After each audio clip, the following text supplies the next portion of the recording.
आप पूजा कर सकते हैं। तो पंचोपचार कौन से हैं? जल समर्पण, चंदन समर्पण, पुष्प, दीपक और नैवेद्य, ये पंचोपचार है। कम से कम जल से भगवान की मूर्तियों को धोना, स्नान उपचार, बाद में गंध लगाना, चंदन उपचार, बाद में पुष्प चढ़ाना, पुष्पोपचार, एक दीपक से आरती कराना, एक दीप उपचार, और कोई तो भोग चढ़ाना। इतने तो पंचोपचार होते हैं। लेकिन ध्यानम आवाहनं चैव भक्तिया यच्च निवेदनम नीराजनम प्रणामश्च पंचपूजोपकारका। हाँ,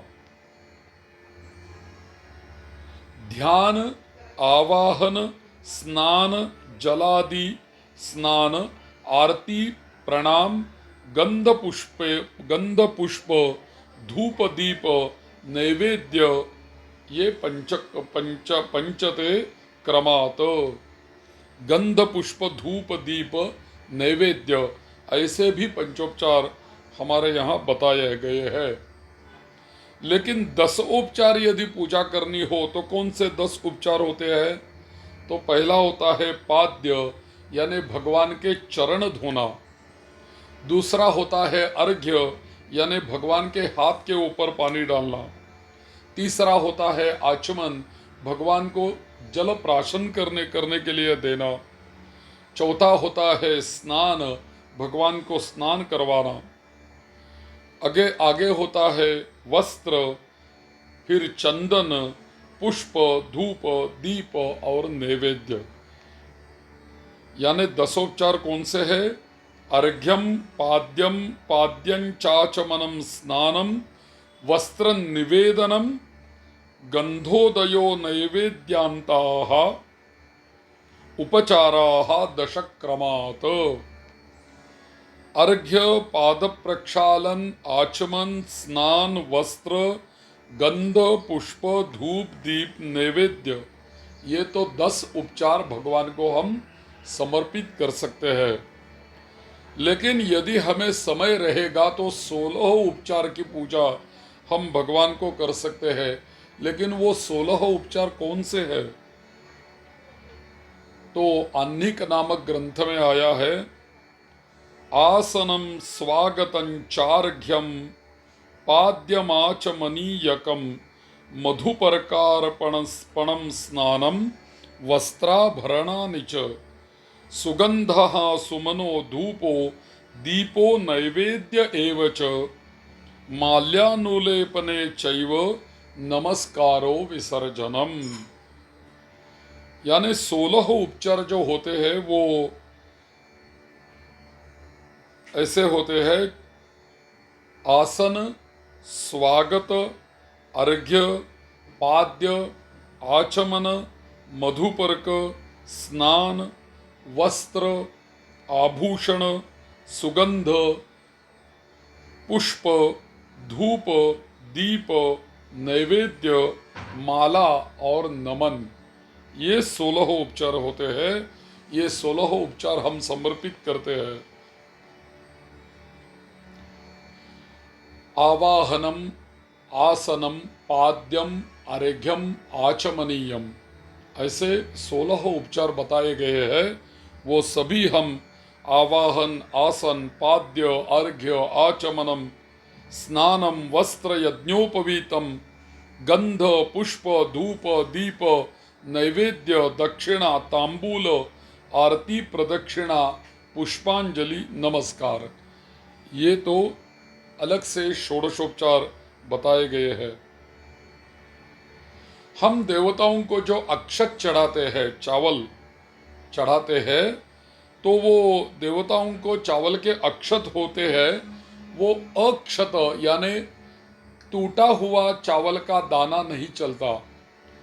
जो दाना टूटा हुआ होता है उसको अक्षत कभी नहीं बोलते, क्योंकि क्षत इसी का अर्थ यही है कि जो टूटा हुआ होता है उसको क्षत बोलते हैं। और अप्रत्यय लगाने से जो टूटा हुआ नहीं है उसको बोलते हैं अक्षत। तो भगवान को हमेशा जो चावल हम चढ़ाते हैं वो अक्षत होने चाहिए, यानी अखंड चावल का दाना जो होता है उसी से अक्षता तैयार करके भगवान को चढ़ाना चाहिए। और भी अक्षत यदि हम चढ़ा रहे हैं भगवान को, तो बिना धोए चावल हम भगवान को चढ़ा नहीं सकते। तो इसी के बारे में आपस्तंभ गृह्य सूत्र में ऐसा आता है, त्रिर्देवेभ्यः प्रक्षालयेत सकृत पितृभ्यः। यानी देवताओं को जो हम चावल चढ़ाते हैं वो तो हमें 3 बार धोना पड़ता है, और पितरों को जो अक्षत चढ़ाते हैं वो एक बार धोने से काम चलता है। लेकिन धोए बगैर हम अक्षताओं को नहीं चढ़ा सकते। देवताओं को अक्षत चढ़ाने के पूर्व अक्षतों को 3 बार धोना चाहिए, तथा पितरों को चढ़ाने के लिए एक बार ही जल से चावल धोना ही चाहिए। कभी भी देवताओं को जब हम स्नान करवाते हैं मूर्तियों को, तो अपना जो अंगूठा है, उंगलियां है, इनका हम उपयोग करते हैं। लेकिन कभी भी भगवान को स्नान करवाते समय अपने अंगूठे से नहीं मलना चाहिए, मर्दन नहीं करना चाहिए।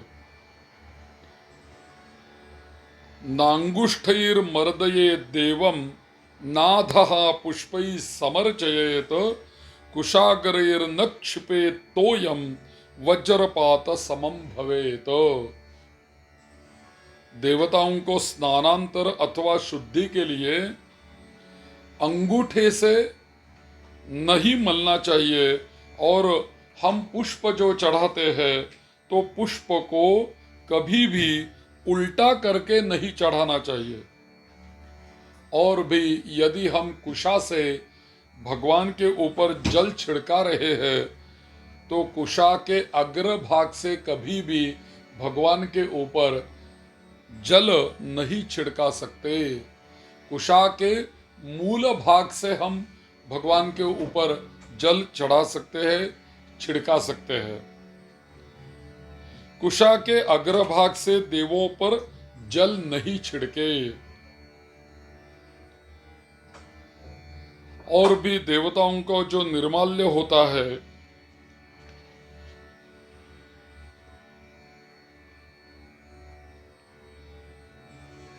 वो निर्माल्य भी निकालते समय मध्यमानामिका मध्ये पुष्पम संगृह्य पूजयेत अंगुष्ठ दर्जन्याभ्याम निर्माल्यमपनोदयेत। भगवान के मूर्तियों के ऊपर चढ़े हुए पुष्प, दूर्वा, बिल्व पत्र मूर्तियों से उतारने को निर्माल्य कहते हैं, और वही निर्माल्य निकालने के लिए हम हमारा अंगुष्ठा और उसके पास वाली उंगली तर्जनी का उपयोग करके हम निकाल सकते हैं। और चढ़ाते समय, पुष्प चढ़ाते समय मध्यमा और अनामिका, ये बीच वाली उंगली और उसके पास वाली उंगली, उन दोनों उंगलियों से हम भगवान को पुष्प चढ़ा सकते हैं, अर्पण कर सकते हैं। जब हम पूर्वाभिमुख भगवान की पूजा के लिए बैठते हैं तो अपने बाईं ओर घंटा और धूप बत्ती और दाहिनी ओर शंख, जल पात्र तथा पूजन की सामग्री रखकर आचमन प्राणायाम करके पूजा करनी चाहिए। हम पूजा करते समय मंत्र तो बोलते हैं, लेकिन पूजा करते समय मंत्रों का उच्चारण करना चाहिए या नहीं, तो एक ही बात है कि जो जो मंत्र हमें आते हैं, मंत्रों का यदि हम ज्ञान है, हम मंत्र यदि उच्चारण करना जानते हैं तो हम उच्चारण कर सकते हैं। लेकिन यदि शुद्ध मंत्रों का ज्ञान हमें नहीं है तो हम उच्चारण न करें तो बेहतर होता है। यदि तो श्लोकों से भी पूजा हम कर सकते हैं, पुराण मंत्रों से भी पूजा कर सकते हैं, लेकिन उसका भी शुद्ध उच्चारण होना ही चाहिए। ये मंत्र श्लोक हमें नहीं आते तो हम क्या करें? तो भगवान का नाम लेके उनको उच्चारण समर्पित हम कर सकते हैं। जिस भगवान की हम पूजा कर रहे हैं उसी का नाम जपते जपते हम पूजा कर सकते हैं। लेकिन बिना मंत्र के जल चंदन पुष्प चढ़ाकर, बिना मंत्र के भी जल चंदन पुष्प चढ़ाकर पूजा नहीं करनी चाहिए। या तो नाम मंत्र लेकर भी हम पूजा कर सकते हैं।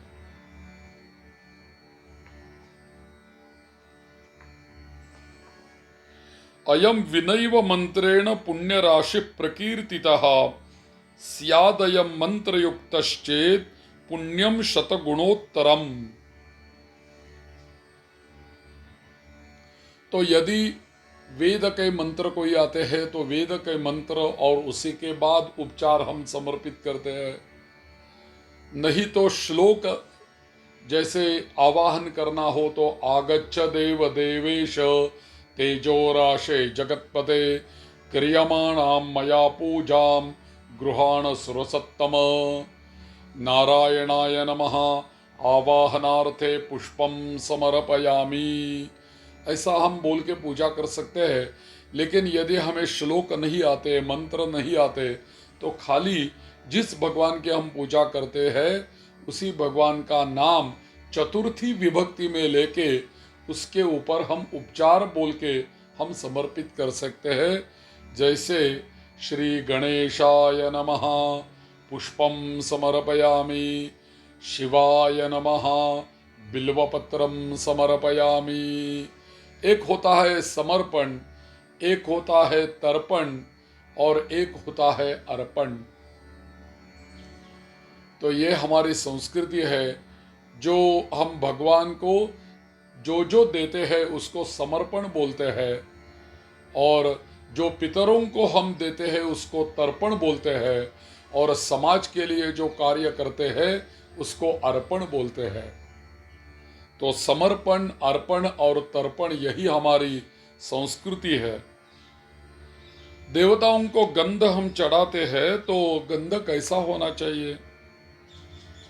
तो एक श्लोक आया, तरलं चंदनम सर्पिर्न देवेषु विलेपयेत दीपज्योतिर्हि दीपका दारिद्र्यम न पतेरुजम।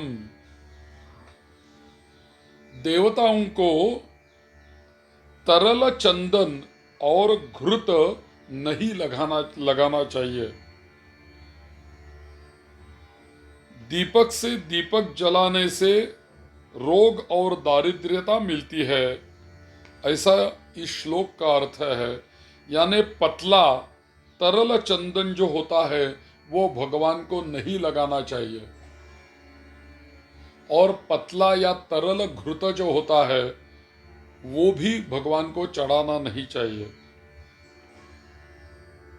भगवान विष्णु की यदि हम पूजा कर रहे हैं तो कौन कौन से पुष्प हम इस उपयोग कर सकते हैं? तो श्लोक आया, गोकर्ण नागकर्णाभ्यां तथा बिल्वदलेन च अर्चयित्वा अच्युतं देवं देवानाभधियो भवेत।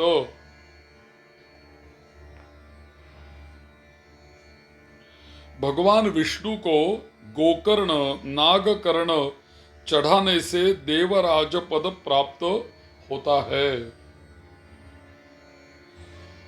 कौन से पुष्प चढ़ाने से हमें क्या मिलता है? ये विष्णु रहस्य में श्लोक आता है, कमले केन दवैषयोर्चयेत कमला प्रियम वर्षायुत सहस्रस्य पापस्य कुरुते क्षयम्। काशकुशोद्भवैहि। यदि हम भगवान को काश और